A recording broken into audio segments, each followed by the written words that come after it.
to meet new people, and yeah, the world will become your new home. If you do the experience, you'll see why I'm saying this.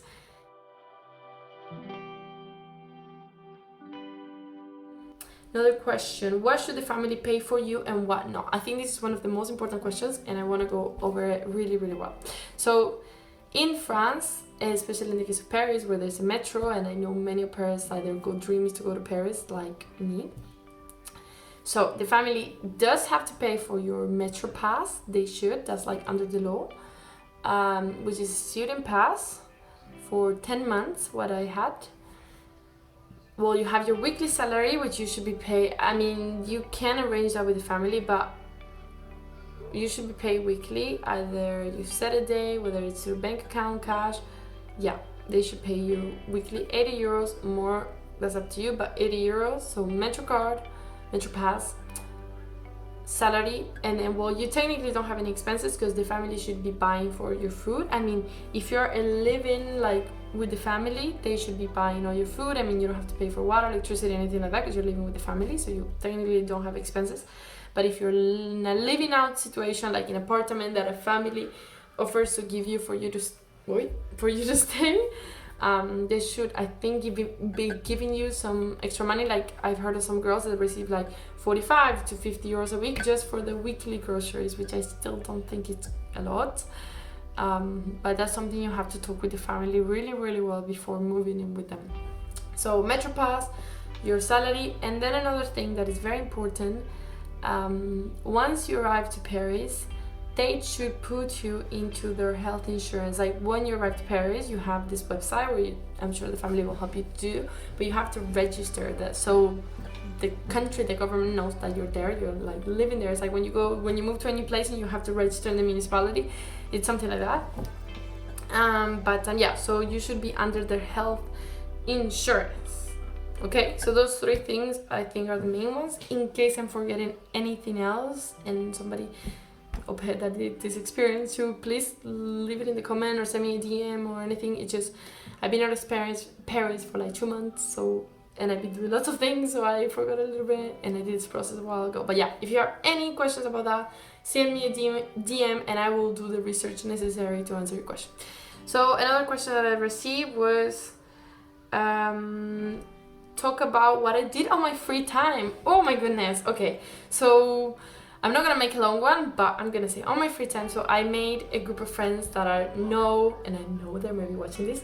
They're gonna be my friends for the rest of my life. I met such a wonderful people throughout this year from all of different backgrounds, from different countries that spoke a different language and everything. But I made a group of friends that were all au pairs, and they're gonna be my best friends for the rest of my life. And so we discovered Paris together. We went out a lot. The nightlife in Paris, in France, it's really great. We went to museums, we got lost in the area of the Arc de Triomphe, La Tour Eiffel, La Trocadero.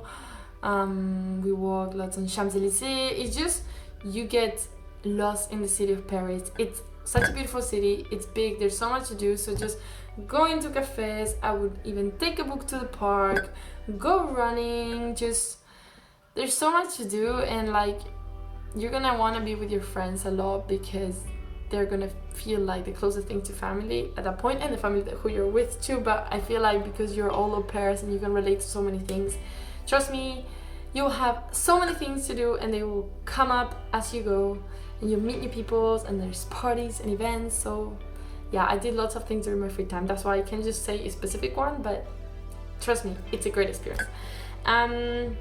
Next question, how I met people. Was I homesick? So I met people through many different ways.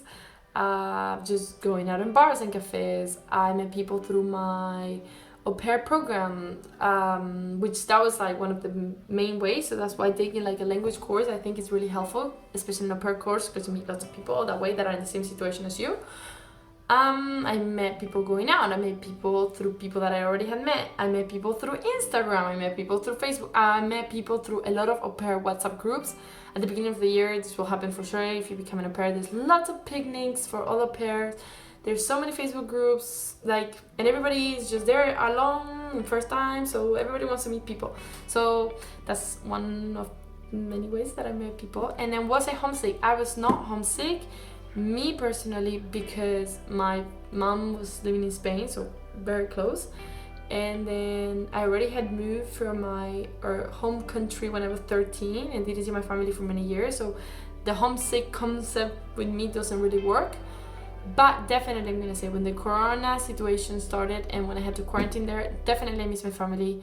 But again, you have to adapt to survive, and it's a challenge, and you have to come out of your comfort zone. So you'll be fine. Just take it as it goes, and your friends will become your new family in Paris. Okay, how was my time there with COVID? I think this is a very important question. Wow, the video is getting long, but I received lots of questions and I'm trying to respond them as best as I can.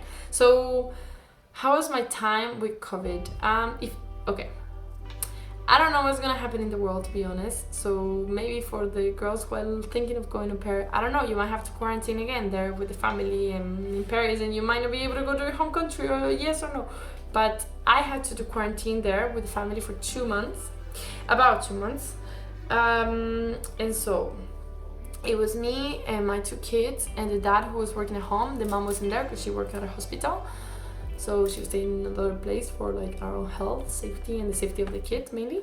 But yeah, so I'm not gonna lie, it was tough. It was tough because, you know, I lived in an apartment, I was there with the kids all the time, and then I didn't know what to do, and I felt so like useless at one point.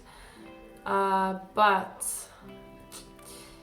it was a tough experience, but again, you always grow from anything you go through, and even this hard, it was nice to have the kids, you know, like, okay, let's put it this way. One of the reasons why I decided not to go back to my country, Spain, at the time, well, and now, because the mom of the kids was working so much and the dad was also working online, like in the house, and so I became really attached to the family, and I love the children so much, like my little siblings.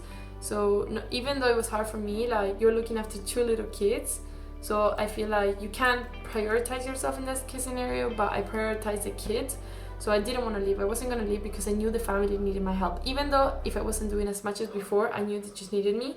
So it was tough, really tough, but at the same time, I wanted to do it, and I wanted to help the family because you become part of the family. So yeah, if you guys have any more questions related to the COVID and quarantine situation, yeah, you can shoot me a private text and I will try to answer it my best. And then I'm almost done with all the questions. How did I adapt to the family and in respect to the language?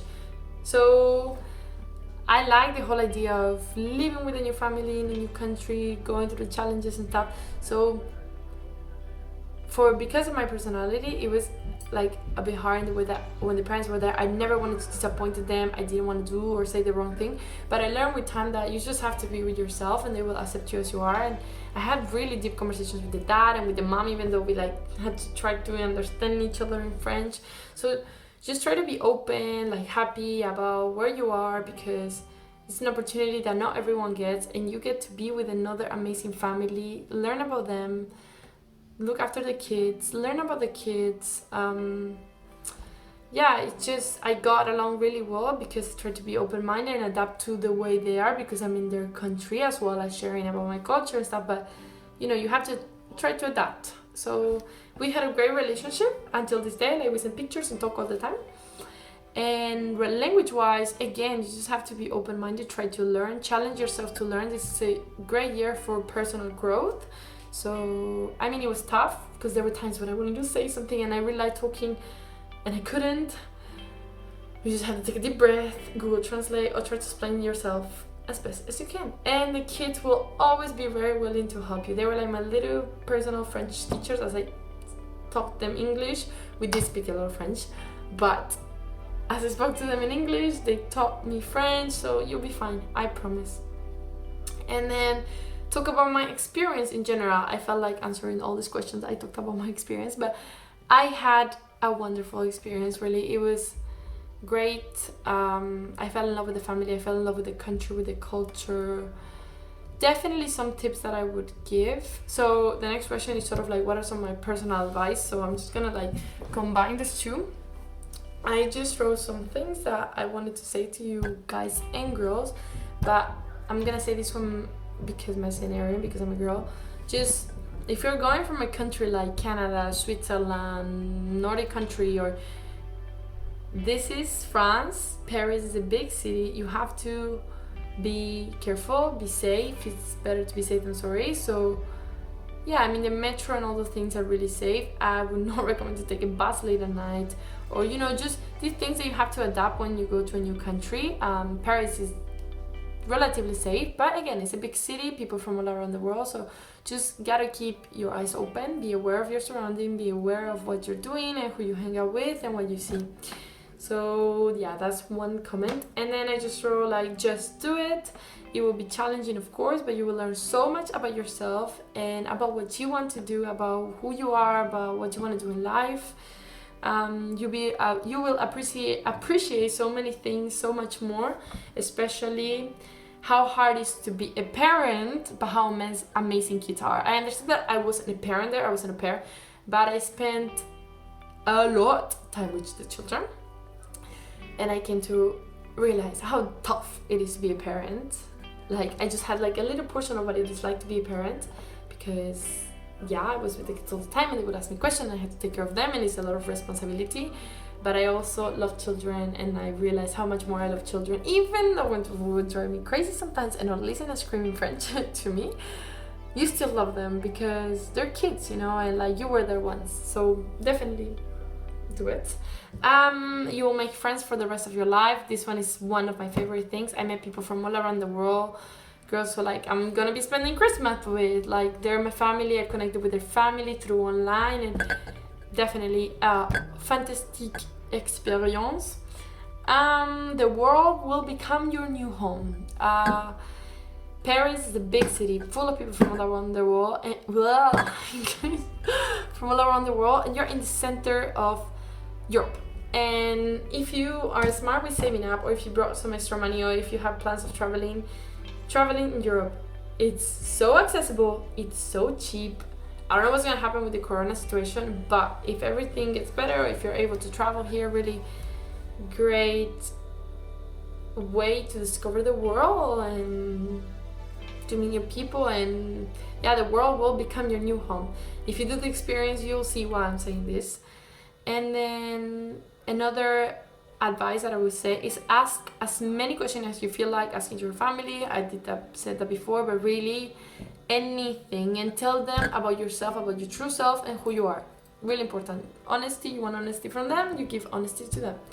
And ask to meet the kids in the video chat. I had seen a video before becoming an au pair about other pairs who did the experience, and they said something like, if the kids can sit still in the camera, that's a good sign. If they cannot sit still for a minute, not such a good sign. I mean, it's not that I purely agree with that, but I'm just saying, ask to meet the kids, see how they lie. Like, it's nice, you'll get a feeling from them and them to you, and the parents also will get to see if the kids are interested or not. So yeah.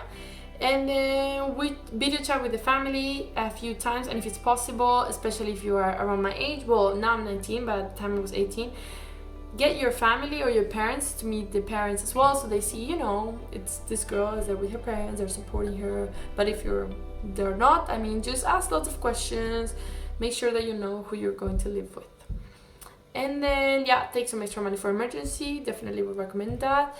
And last but not least, just enjoy and do it and challenge yourself. It will be experience that will challenge you in so many ways. So yeah, thank you so much guys for watching. I hope you enjoyed this, and yeah, have a good day. Bye.